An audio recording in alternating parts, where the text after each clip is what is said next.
Mumi adalah salah satu aspek paling ikonik dari peradaban Mesir kuno. Proses mumifikasi dan keyakinan yang melatar belakanginya memiliki akar yang dalam sejarah dan budaya Mesir. Berikut adalah sejarah awal mumi di masa Mesir kuno. Praktik pengawetan jenazah di Mesir kuno dimulai sejak zaman pra-dinasti. Pada awalnya, orang Mesir menguburkan jenazah di lubang-lubang dangkal di pasir gurun.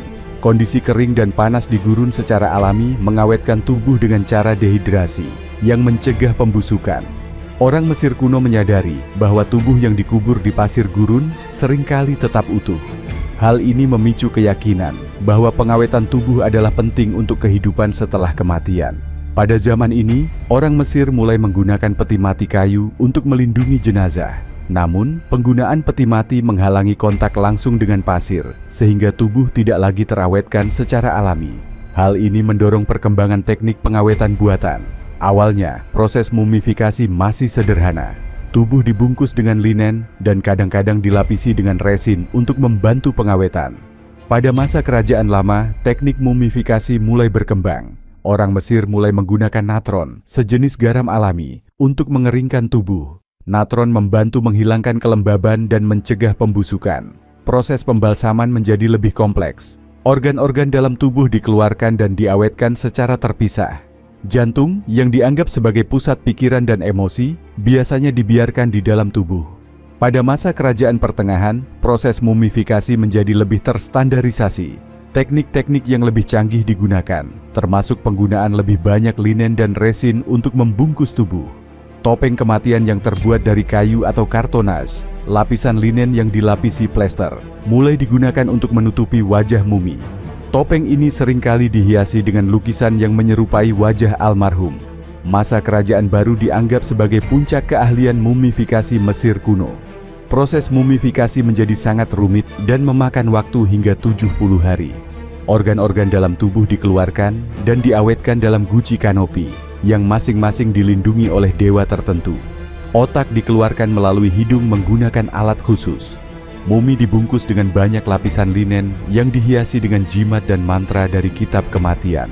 Tujuannya adalah untuk melindungi almarhum dalam perjalanan mereka ke alam baka. Orang Mesir kuno percaya bahwa kehidupan setelah kematian adalah kelanjutan dari kehidupan di dunia.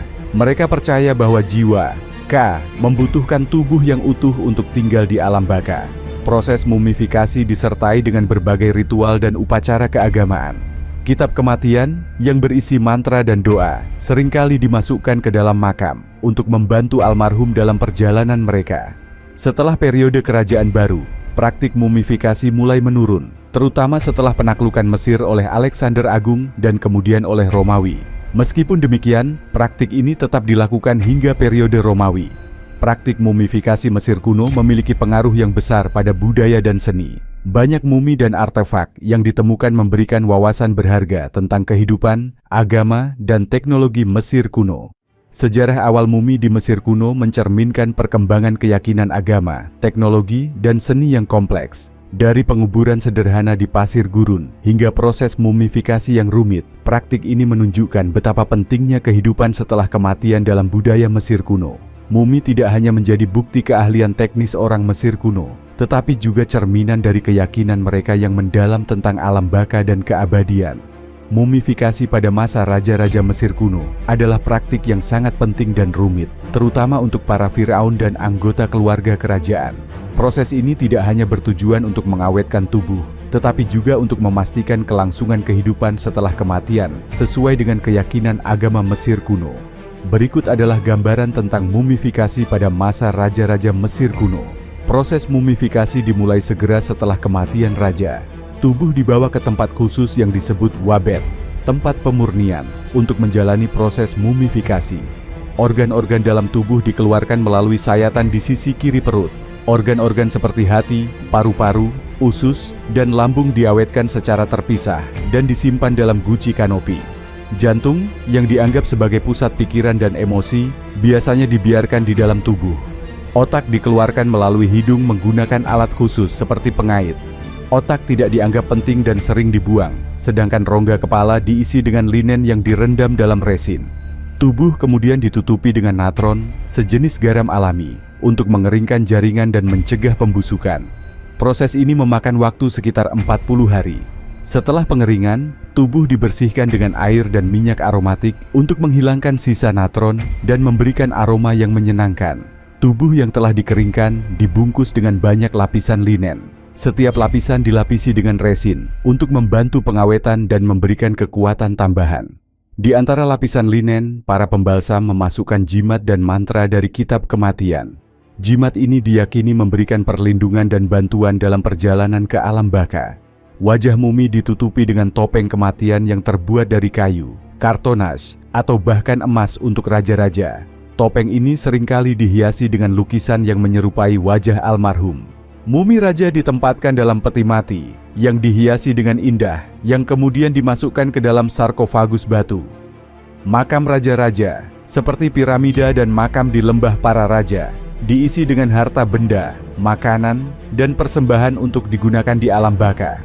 Sebelum pemakaman, upacara pembukaan mulut dilakukan untuk mengembalikan kemampuan almarhum untuk makan, minum, dan berbicara di alam baka. Para imam melakukan berbagai ritual dan doa untuk memastikan keselamatan dan kebahagiaan raja di alam baka. Kitab kematian yang berisi mantra dan doa seringkali dimasukkan ke dalam makam. Mumi Tutankhamun, salah satu Firaun paling terkenal, ditemukan dalam kondisi yang relatif baik di lembah para raja.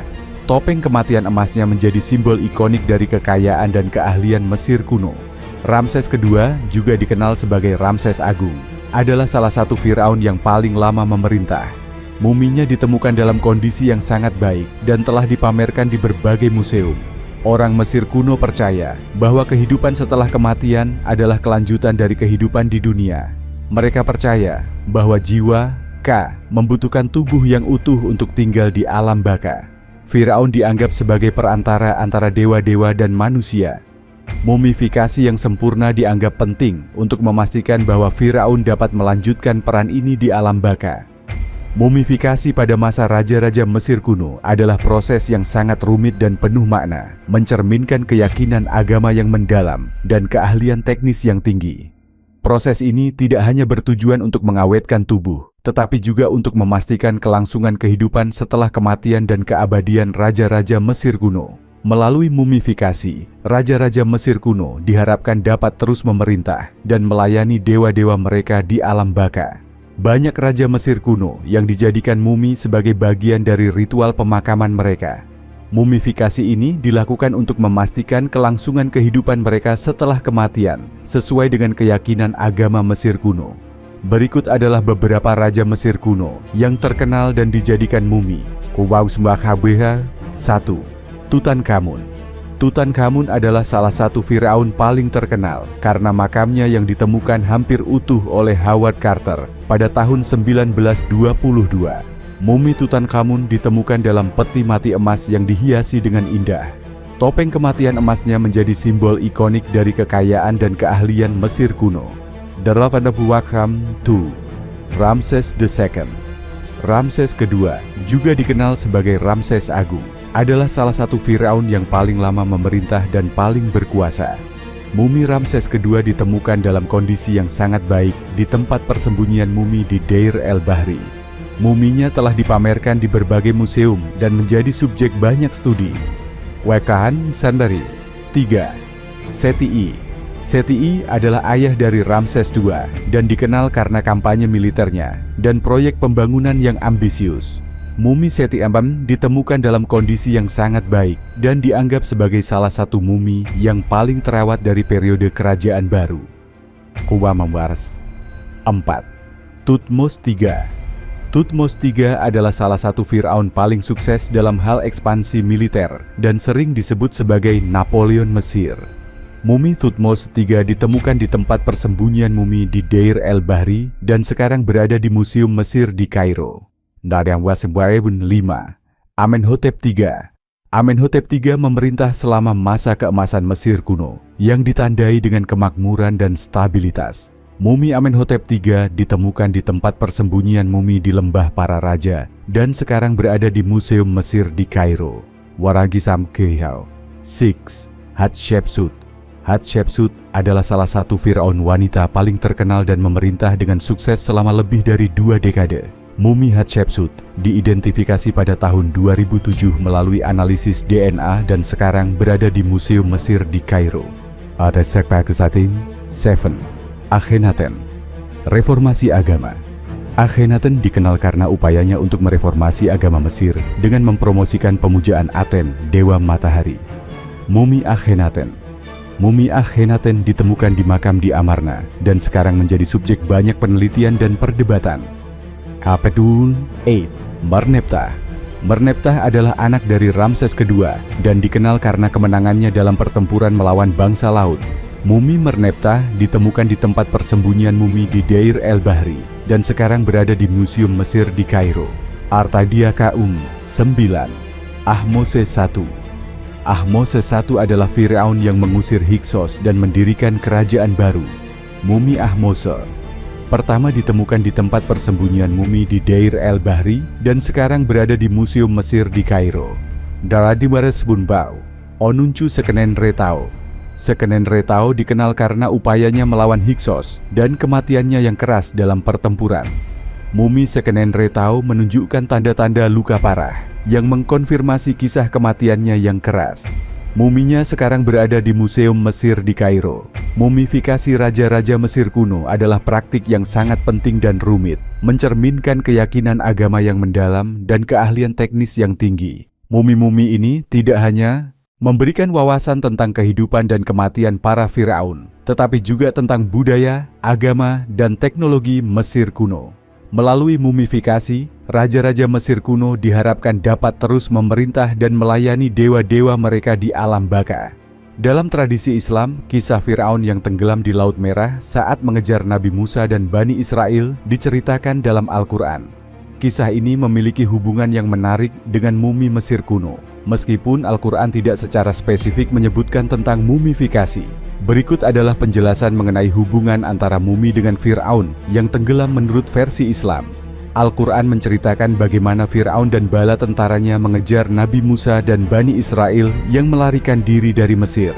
Ketika Nabi Musa membelah Laut Merah dengan mukjizat dari Allah, Firaun dan tentaranya tenggelam saat mencoba mengejar mereka. Quran Surah Al-Baqarah 50, Quran Surah Yunus ayat 90 hingga 92. Dalam surah Yunus ayat 92, Allah berfirman, "Maka pada hari ini kami selamatkan jasadmu, agar engkau dapat menjadi tanda bagi orang-orang yang datang setelahmu.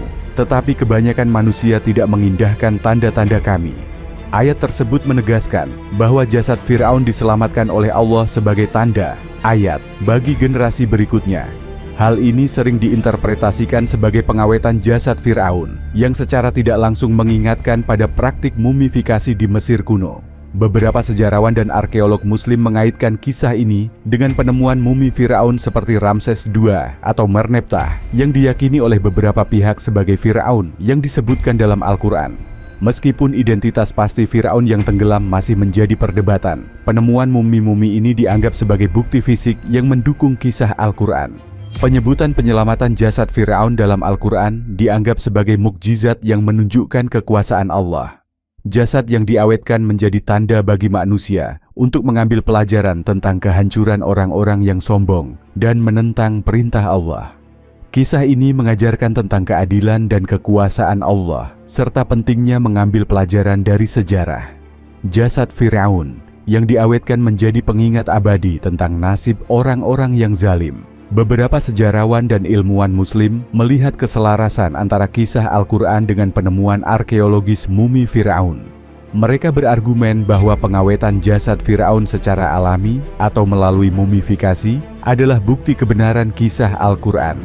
Beberapa studi ilmiah telah dilakukan untuk menganalisis mumi Firaun seperti Ramses II untuk mencari tanda-tanda kematian karena tenggelam. Meskipun hasilnya tidak konklusif, hal ini tetap menjadi topik menarik bagi para peneliti. Identitas Firaun yang tenggelam masih menjadi subjek perdebatan di kalangan sejarawan dan ulama. Beberapa mengaitkannya dengan Ramses II, sementara yang lain mengusulkan Merneptah atau Firaun lainnya. Beberapa ulama menekankan bahwa ayat dalam Al-Quran lebih tentang pelajaran spiritual dan tanda kekuasaan Allah daripada identifikasi historis spesifik. Hubungan antara mumi dengan Firaun yang tenggelam dalam kisah Nabi Musa menurut versi Islam terutama terletak pada penyelamatan jasad Firaun sebagai tanda kekuasaan Allah.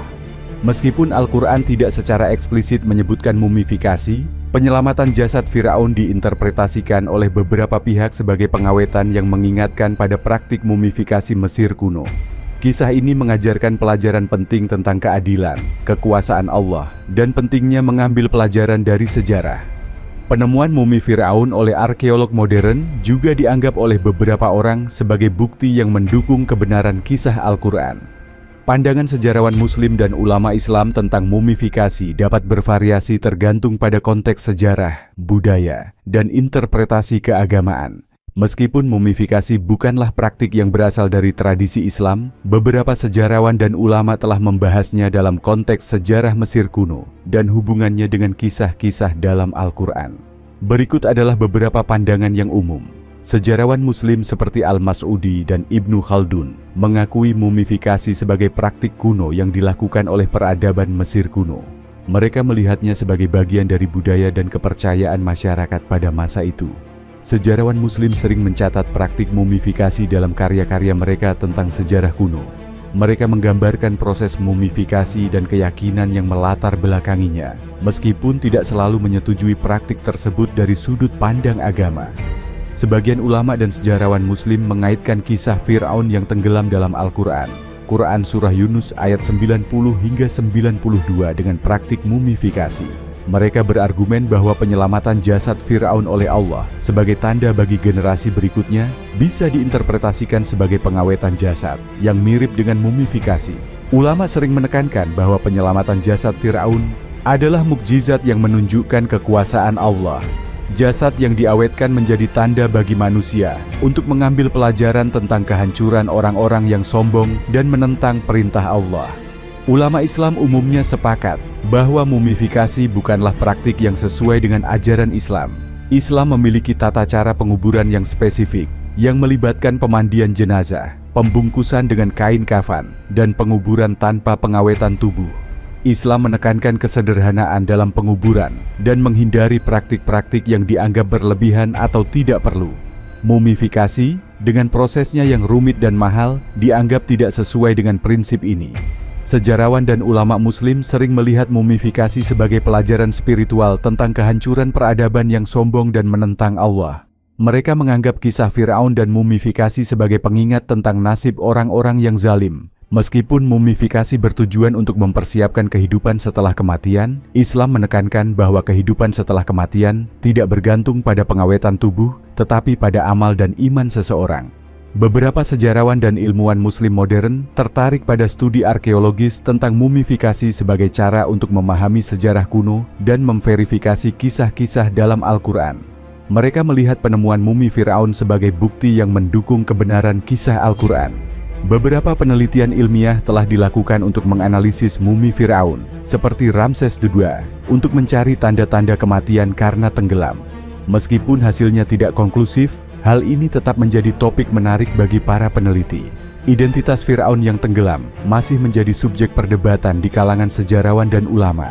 Beberapa mengaitkannya dengan Ramses II, sementara yang lain mengusulkan Merneptah atau Fir'aun lainnya.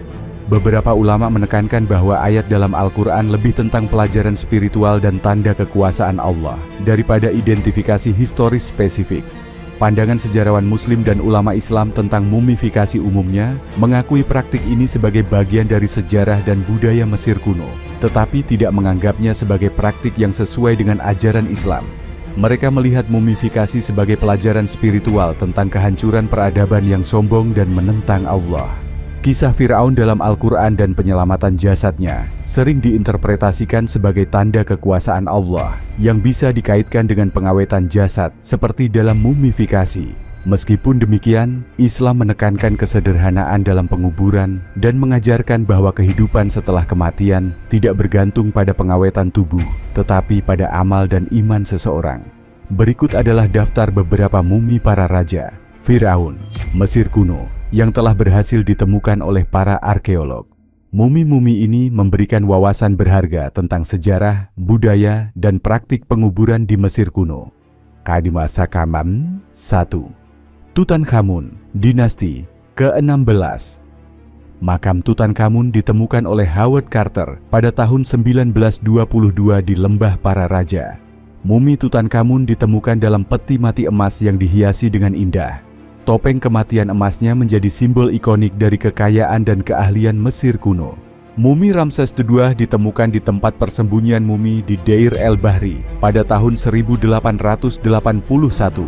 Mumi Ramses II ditemukan dalam kondisi yang sangat baik dan telah dipamerkan di berbagai museum.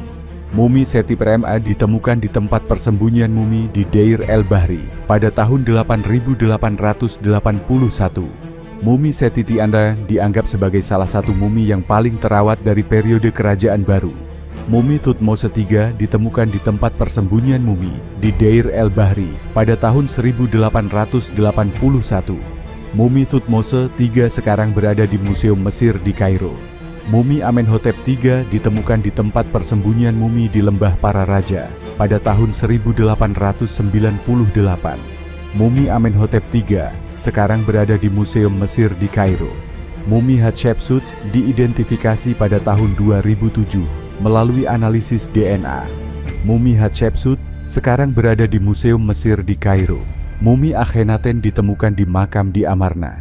Identifikasi mumi Akhenaten masih menjadi subjek penelitian dan perdebatan.